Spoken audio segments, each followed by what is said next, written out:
Alien technology. In the mid-20th century, U.S. Army research and development at the Pentagon brought the world into a new age. Incredible advances were made, which helped bring Americans to the highest standard of living ever achieved by a nation. Were outside sources and government influences involved in the origins of high technology? Does the new quantum leap in technological sophistication suggest the role of some outside influence? Could technology like the microchip, which is ubiquitous in our lives, have come from an extraterrestrial source? Is it alien technology? If the acquisition of alien technology is a fact, that certainly could have happened. My guess is that if we did pick up any technology at all, it would have then landed in a very sensitive, compartmentalized intelligence area, in which only a very limited number of people would have access to that information. In the late 40s, the U.S. military recovered a spacecraft of unknown origin that utilized extraordinarily advanced technology for propulsion, communication, surveillance, and scientific inquiry. This technology was previously only theorized by scientists. This shocking discovery prompted President Harry S. Truman to organize the Majestic 12, an elite group of high-level government officials, military officers, scientists, and academicians. They devised a plan to dissect and assess the potential application of these technologies for military and commercial use. This process came to be known as reverse engineering.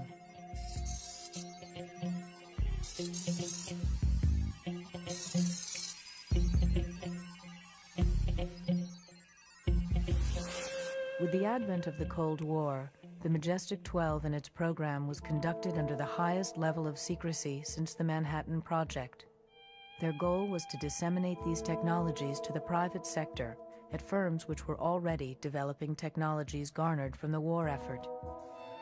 In August of 1947, an alien-created microcircuitry artifact was delivered to Bell Labs. Bell Labs was ready for the challenge of reverse engineering. Within 5 months, by December of that same year, Bell Labs would introduce to the public the first electronic transistor. Bell Labs physicists Walter Brattain, John Bardeen, and William Shockley were the first to successfully reverse engineer microcircuitry. This first example of reverse engineered technology showed crudeness in the area of micromanipulation of particles. The revolutionary ability to control electrons would permanently replace the crude vacuum tube bulb.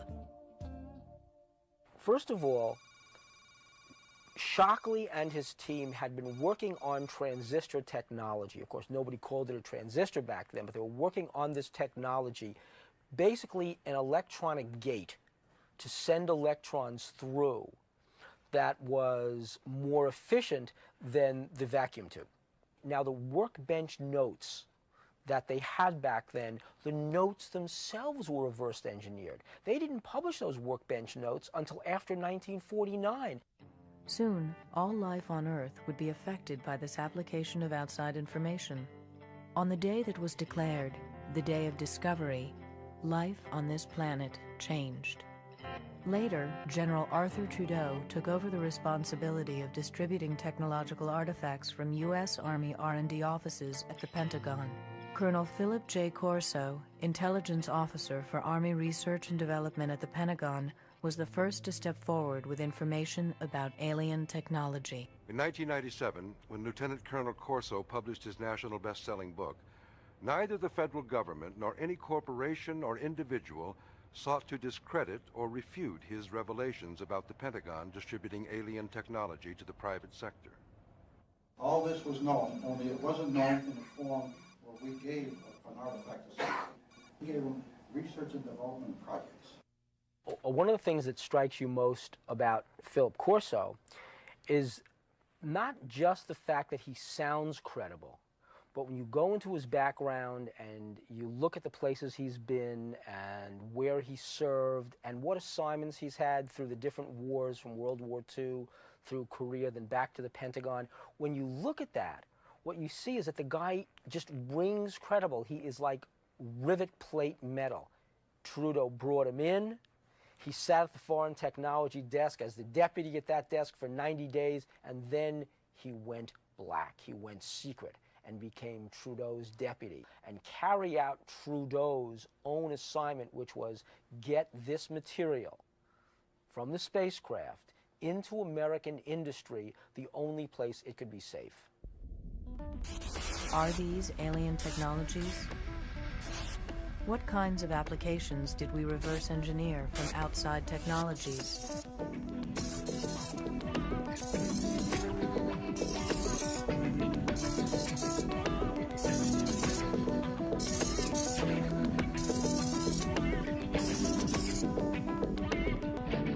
Here, Corso said in 1961, he was looking at what turned out to be a fully functional electronic microcircuit. And they brought those, he said, to Bell Labs, because they knew that back in 1947, Trudeau had told him that the Truman administration, that the Army had brought wiring panels from that, they called it a lander. They called it an alien lander. They brought that to New Jersey, where Bell Labs was.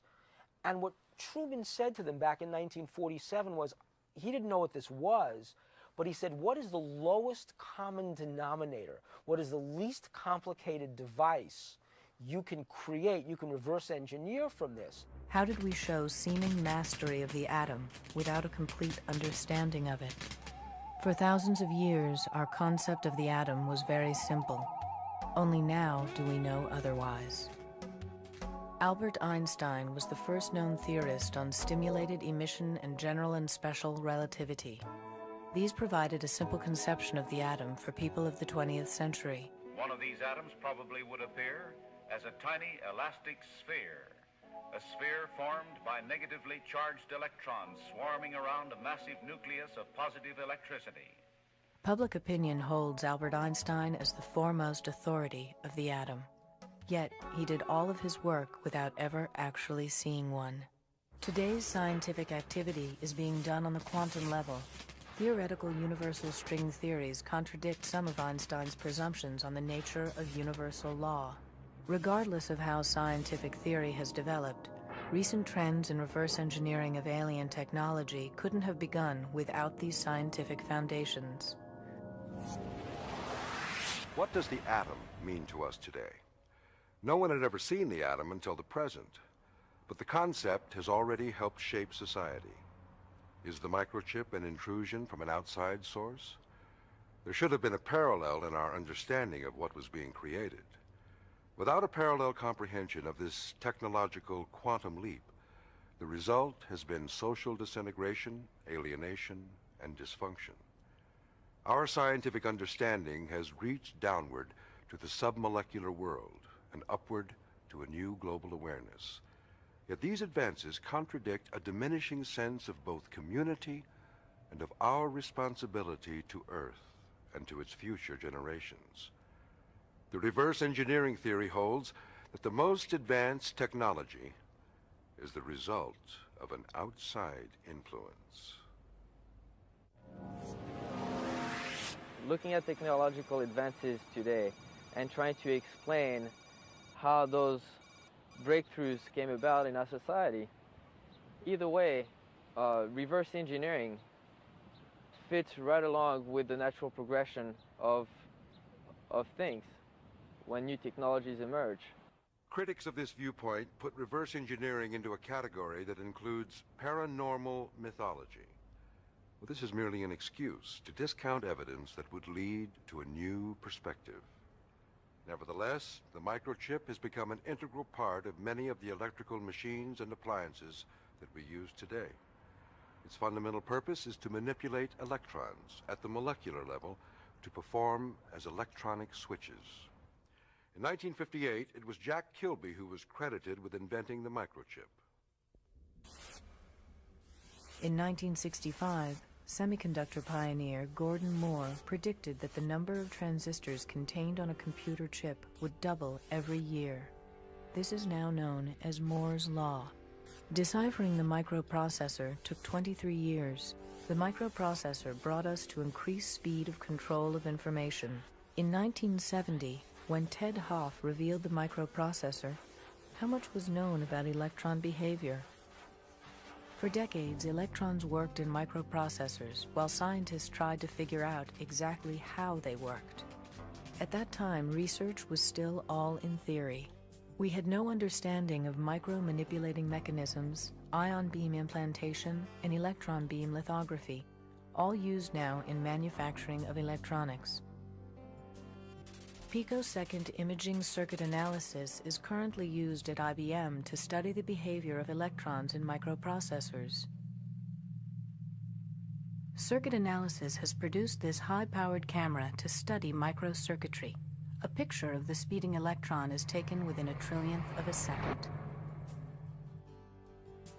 It has been 40 years since the microchip was invented. Why only now are researchers seeing the submolecular level? Since we can only now recognize electrons at the atomic level, does this support the notion that reverse engineering produced this technology? Is our modern use of microchips and other advanced technologies actually a result of alien technology? Why was the development of alien technology so clandestine? And why would it be so harmful for the public to have this knowledge? What would happen if we learned about the true origins of the laser? Light amplification by stimulated emission of radiation. In 1958, surrounded by much controversy, the laser was introduced. The controversy was a result of the dispute over the question of the inventor of the laser. The litigation that ensued only confuses the fact that no one can claim to be the sole inventor of these technologies. Well, the basic idea really isn't so very complicated.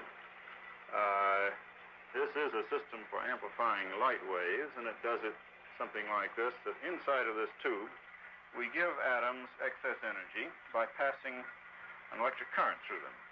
The light wave travels through these atoms then, takes away some of their energy, and thereby amplifies the light wave. It becomes more and more energetic. It's reflected here, passes through again, is amplified more, reflected again, and passes back and forth many times until it becomes very intense. And one can see here the beam coming out. It travels along a very long distance without spreading very much. Credited as the inventors of the laser, did Arthur Scalo, Charles Towns, or Gordon Gould know where the outside information came from? The laser comes from the application of stimulated emission to a crystal. A photon is introduced through optical pumping. Mirrors are used for multiplying the emission of active photons. How was the idea of the use of mirrors introduced into laser development? This burst in radiation, as all the atoms discharge photons, results in a cascade of light. The beam generated by most lasers is pencil thin and maintains its size and direction over great distances. Army laboratory at Columbia University, which staged its first test on a laser right around 1960. That's where they took the laser cutting tool. Not to say this is what a laser is. They already knew what a laser was. What they needed was a working benchmark model of what they could reverse engineer to get a quantum leap on the very technology they were trying to develop. Technology has now harnessed light. The molecular arrangement of crystal gives direction to light. It is the same molecular arrangement that contains light. We now control information in this light. Some of the companies that were involved in reverse engineering of fiber optics are Bell Labs, Hughes Aircraft, General Electric, IBM, and Corning Glass. Research was done by thousands of people before the mystery of light unraveled. Unlike Thomas Edison and the light bulb, people are not aware that Charles Kao contributed to one of the greatest achievements in technology, the harnessing of light. Why isn't Kao a household name? Has he been lost in the process of reverse engineering? Fiber optics have been manufactured and sold to the public with no question as to its origins. 1,000,000 years of evolution overnight. How did this happen? Smaller than a human hair, the fiber is 2 layers, a crystal core with a glass layer. 2 strands of fiber optic cables can carry over 1,000 conversations. Light is reflected inward from the interface of the 2 layers. Even though alien crystal fiber applications may surpass our current scientific understanding, fiber optics is so far our greatest reverse engineering achievement. Evidence of high technology continues to surface from locations all around the world, dating back thousands of years. The precision attained by these artifacts is a paradox. Present-day scholars remain mystified by the high technology of the ancients. No accurate record has ever been found which has information about the origins of these technologies. Frank Drake, Harvard astronomer, formulated an equation to speculate at the number of intelligent, communicating civilizations there are in our galaxy. N represents the number of stars in the Milky Way galaxy. Current estimates of this number are 100 billion. P is the fraction of stars that have planets around them. Current estimates range from 20% to 50%. E is the number of planets per star that are capable of sustaining life. Estimates range from 1 to 5. L is the fraction of planets in E, where life evolves. I is the fraction of L, where intelligent life evolves. C is the fraction of I that communicate. L is the fraction of the planet's life during which the communicating civilizations live. The answer, N, is the number of communicating civilizations in the galaxy. According to Drake, even the most pessimistic estimates yield hundreds to thousands of communicating civilizations. Through the media, we are already sensitized to the possibility of alien life forms. To maintain a logical perspective is a challenge, considering our point of reference is only the popular media.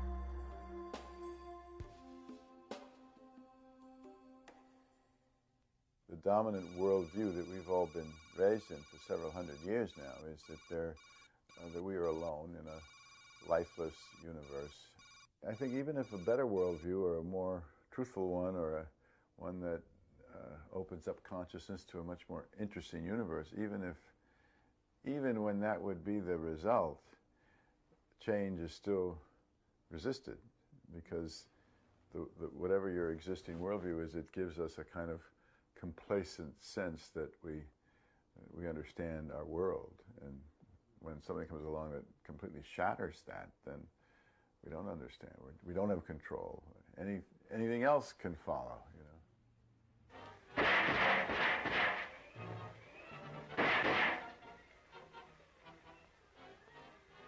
We're not human! A half a century ago, alien technology made an immediate impact. On Halloween night of 1938, Orson Welles' radio program, War of the Worlds, showed just how Americans would react to news of alien contact. The program caused pandemonium. Some people even committed suicide. Turn you to Carl Phillips at Grover's Mill. Ladies and gentlemen, here I am. Wait a minute, something's happening. There's a jet of flame springing from the mirror, and it leaps right at the advancing men. Lord, they're turning into flames. Extremely surprised to learn that a story which has become familiar to children through the medium of comic strips should have had such an immediate and profound effect upon radio listeners. Flying saucers have invaded our planet. The whole world is under attack. Can it survive?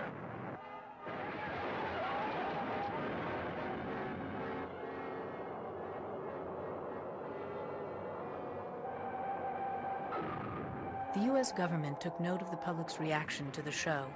Since then, the government's position has been very cautious on this topic.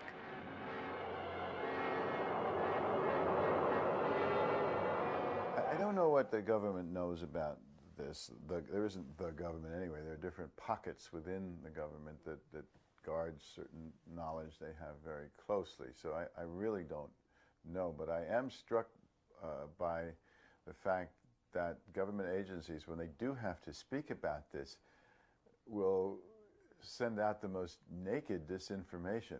There's this level of sort of committed ignorance around this, which is, I think, extraordinary. It's as if any kind of ignorance, any kind of distortion is okay if it's in the service of not letting in certain unacceptable information. James Forrestal was a member of the Majestic 12 group, and it was suspected that information that he had from his tenure with Majestic 12 contributed to his tragic death. He was an admiral in the Pacific Fleet during World War II, and his military accomplishments were honored by the aircraft carrier bearing his name. In March of 1949, James Forrestal jumped out of his window at the Bethesda Naval Hospital just months after resigning his position as First Secretary of Defense. A shocked nation mourns the tragic death of James Forrestal, America's first Secretary of Defense. Why would a celebrated hero of World War II then commit suicide during peacetime? Was his reaction no different than those who heard War of the Worlds? What information did he have about this conspiracy that he brought to his grave? The government continues to be silent. It's interesting, when something is attacking or challenging the ideology of a culture, then anything goes. The media can do anything. They can present distortions, lies, bring in people who don't know anything in a way that you can't do in other fields, which is really kind of interesting, which again reflects the fact that, you know, anything but that this should be true. Any weapon can be used to fight this reality in terms of how it gets represented to the public. Ever since the middle of the century, Americans have been getting accustomed to the notion that we are not alone in the universe.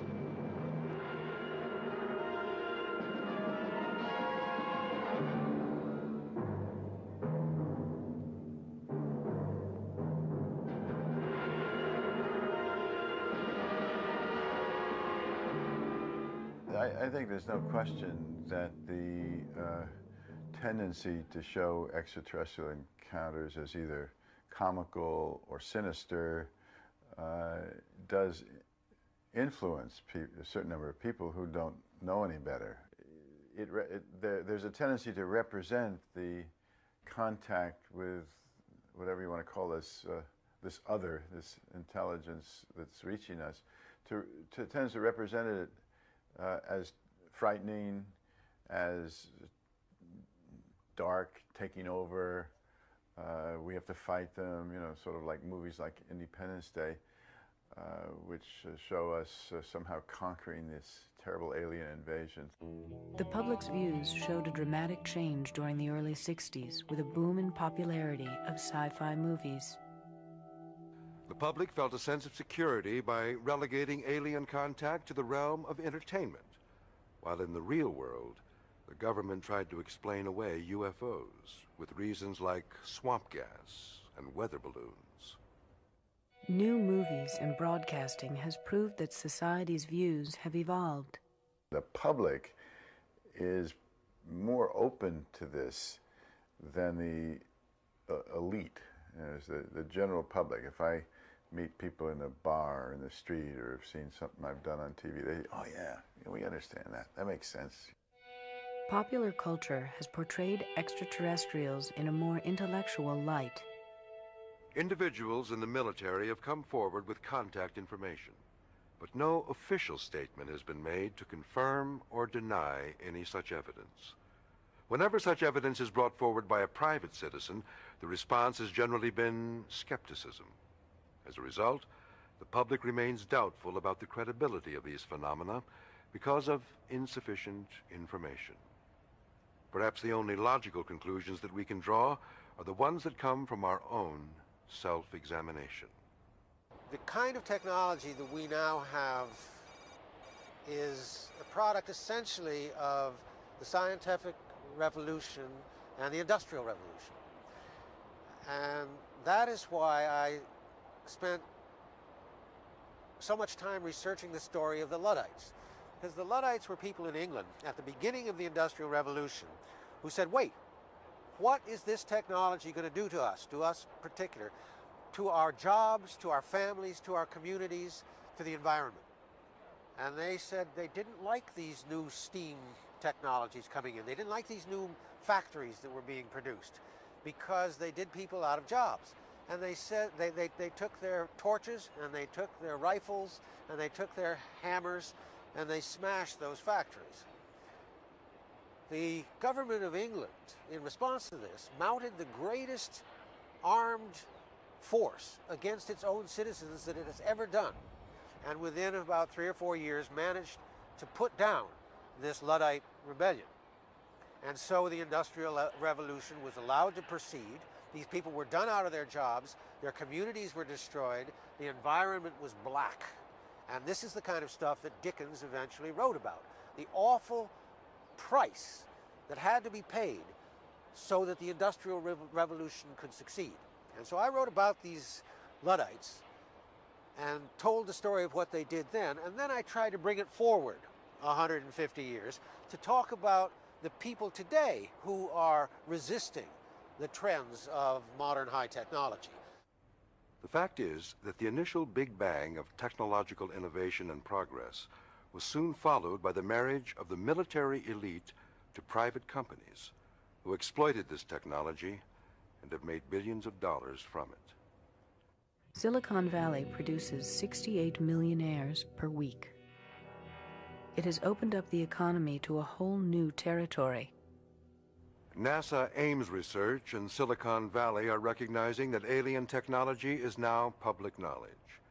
Yet the government is still secretive about reverse engineering that is continuing today. For example, special agents from NASA's Office of the Inspector General are investigating private entrepreneurs in Silicon Valley.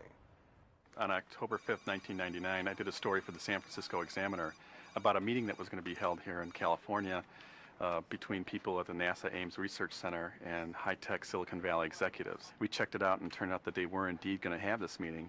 Subsequent to that story, got a call from a NASA investigator that was really concerned because at that meeting they were going to be talking about propulsion technologies, and Joe Firmager is interested in those technologies because he firmly believes that there is reverse engineering of alien technologies that have helped Silicon Valley be what it is today.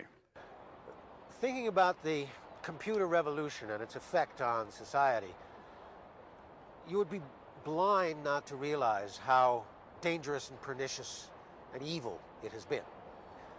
And I say that in the full recognition that there are individuals who have benefited from it, and that there are certain connections that have been made, and people love to have their email, and they love to be able to be online for this and that. But all of that is trivial. Trivial, whatever tiny personal enjoyments or benefits it has produced for individuals. The important thing about this technology is to see what it has done to the world. It's true that a few will be richer and richer, but what happens in a society, in a global society, where there are just a few rich and there are masses of poor? It is unsustainable.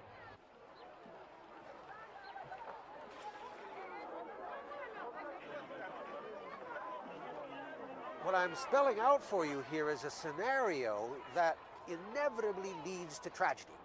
And we can see it happening already. But I think it won't be more than 20 years or so before all of this collapses. Because we have these dominant government corporate forces eating up the world, pushing people aside, and attempting to create a world that is entirely artificially, entirely technology dominated. A technosphere that will eliminate the biosphere. Alien technology causes destruction of our environment at a rapid rate. Its power is beyond what we are able to control. The destructive effects reach out to all areas of the Earth and the life that it sustains. How much time do we have before it is too late to reverse the damage from alien technology? People, disconnected from nature, abuse our ecosystem, which degrades our planet to near fatal levels. Our production of waste rivals our production of technologies that improve the human condition. Think of this. Over there on Wall Street is the beginning process by which $4 trillion is being traded around the world every single day. $4 trillion. Now, you don't trade that stuff buying and selling around the world without having an effect, a real-life effect upon the jobs and the lives and the communities of people. But the psychological effects of all of this are to distance people from the real things that they need in their lives. Love, sodality, community, poetry, dreams, all of the important things. So what I see happening is an accumulation of environmental crises melding with these economic and political crises so that the whole thing collapses. Now, it's possible that the human species will survive that. But it will do so only if it's in vastly reduced numbers, people living in small, nature-regarding communitarian societies. That is to say, tribal societies, much the way humans have lived from 90% of the time they've been on Earth. They've lived in those kinds of nature-loving, nature-regarding, small-scale societies. I think it's possible that we might get back to that. On the other hand, if the pollution, if the destruction is as great as it might well be, it will threaten the existence of the human species on the Earth. Is this the first global technological crisis of its kind? Are we living in a world where all of the technology that we depend on could stop functioning? Or does alien technology have a manifest destiny of its own to dominate the globe? Alien technology has fragmented our system of representation. It fragments communities and alienates people from each other as it takes control. The portability of information may ultimately erode privacy. Soon, people will carry their electronic identity within their skin. This information will be read and tracked by anyone who has the equipment to do so. The gap between those who control the technological machinery and those who are controlled by it may determine what life will be like for the next generation. Will there be more government control over the economy? Will there be more government control over our lives? A bold new world order. Or is it technology that is controlling our lives? In politically underdeveloped countries, alien technology has fatal consequences. The U.S. military will not come forward with information surrounding the development of alien technology. Research continues as defense technology reaches for more sophisticated and lethal weapons. The government's priority is to maintain military and economic supremacy and keep the secrets of alien technology that created its power. The American defense system has increased its contractual research with private companies. These companies research independently and operate under total secrecy under the authority of national security.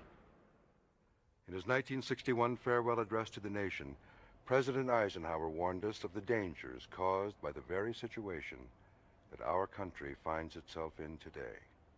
In the councils of government, we must guard against the acquisition of unwarranted influence by the military-industrial complex. The potential for the disastrous rise of misplaced power exists. We must never let the weight of this combination endanger our liberties or democratic processes. Akin to and largely responsible for the sweeping changes in our industrial military posture has been the technological revolution during recent decades. Yet in holding scientific research and discovery in respect, as we should, we must also be alert to the equal and opposite danger that public policy could itself become the captive of a scientific, technological elite. The social, economic, political, and environmental consequences of the unbridled rapid growth of technology in all phases of our lives beget a fundamental question. Are we the master of, or the slaves to high technology? Do we expect technology to be the solution to our problems? Perhaps we have lost the ability to reassert control over our lives. We may be so technologically dependent that any failure in the system could lead to a catastrophe like a nuclear meltdown. Can we forestall or prepare for such a catastrophe if we are unable or unwilling to address these issues now at a time of unprecedented prosperity? Every major city in the United States is a part of only 3 power grids that supply all of our energy. These systems were built on a computer language called COBOL, Common Business-Oriented Language. This computing language was developed by the U.S. Navy in 1957 under the authority of Admiral Roscoe Hillenkoetter of Harry Truman's Majestic 12. Naval officer G.M. Hopper directed the group that wrote the COBOL language. Why was the U.S. Navy involved in creating a language for use in our land-based power grids? Was the Navy's programming knowledge the only way to reverse engineer alien processors? Socially, we are in danger of losing our sense of humanity, our sense of morality, even our sense of family and its critical role in our society. We need to assess the consequences our frenzied electronic way of life has on our planet.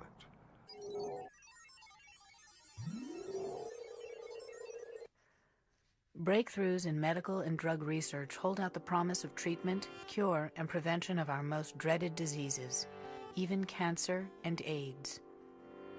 Computer technology enhances our ability to diagnose, treat, and cure illness. Magnetic resonance imaging can provide doctors with detailed 3D images of affected organs and tissues. Advances in cardiac surgery techniques continue to enable physicians and practitioners to battle the #1 killer in the United States, heart disease.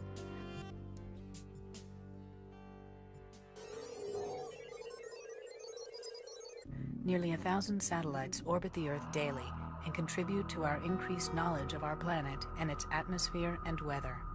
Scientists deploy increasingly sophisticated weather radar. Forecasts pinpoint dangerous weather patterns today more quickly and accurately than ever before. Good evening. Hurricane Andrew continues on its path towards the southeast Florida coast at this hour. The center of the hurricane is expected to cross the Dade-Broward area sometime between 6 and 8 a.m. tomorrow morning. Because of this advanced technology, communities have more time to take emergency measures in the face of a violent storm.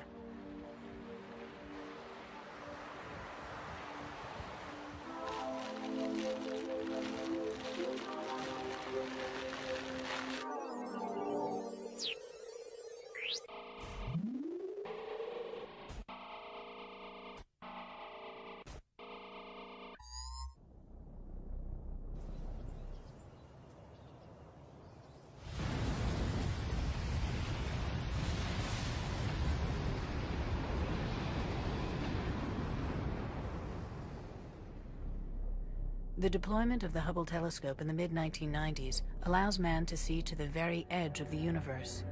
Extraordinary images of deep space astonish and electrify us. The recent World Trade Organization protests in Seattle were led by labor, environmental, humanist neo-Luddites, and fringe groups focused on economic and environmental issues.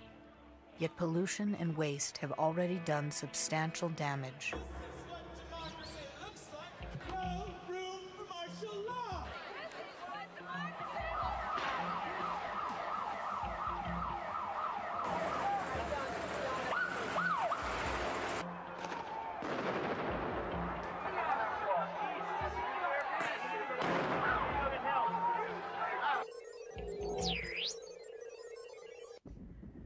Ironically, a comparatively low-tech alternative to fossil fuel and uranium is wind power. In some regions, it provides clean, reliable energy which could significantly reduce our reliance on imported oil, coal, or nuclear power. Unfortunately, the nuclear power industry is encouraged to develop through government subsidies several times the amount that solar or wind power development will ever receive.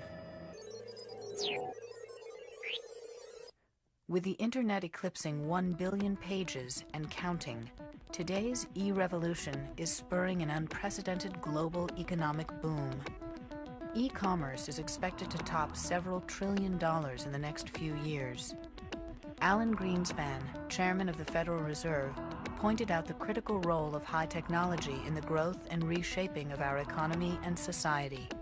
There are few signs to date of slowing in the pace of innovation and the spread of our newer technologies that, as I have indicated in previous testimonies, have been at the root of our extraordinarily impressive productivity improvement.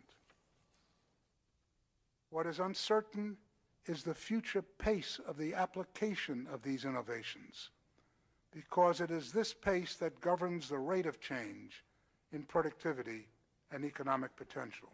Since nearly any human being can link up individually to the rest of the world, the Internet may be the greatest mechanism of democracy ever made. Yet with such unlimited worldwide access to each other, how will our lives be affected? Just in the last few months, serious concerns over privacy and safety on the net have spurred government and corporate responses to arrest and prosecute hackers and other criminals. We may never find definite answers to the mysteries of alien technologies, but because of mankind's discovery and development of extraterrestrial tools, humanity has raced generations beyond our time, closer to our own enlightenment, or destruction, as a species. Furthermore, the rapid pace of technological change has only magnified these problems. So where does it all end? The disparity between the rich and poor nations and individuals continues to grow. The destruction of the rainforests and other habitat, nuclear proliferation, biological weapons, global warming, and ozone depletion show the immediate and direct consequences of technology gone amok. America is the largest arms merchant in the world. This undermines our credibility as a nation of peace. Recent wars in Iraq and Yugoslavia also show the trend toward high-tech electronic warfare, where drones, cruise missiles, and global positioning satellites enable the Pentagon to wage truly impersonal surgical war. Since the Big Bang of technology in the mid-20th century, we have seen the application and misapplication of this reverse-engineered alien technology in every aspect of our lives. We must raise our consciousness on a personal, emotional, global, and even spiritual level. We need to demystify and emasculate the iconography of technology. Maybe we can think and act less selfishly, with a greater sense of community, both locally and globally.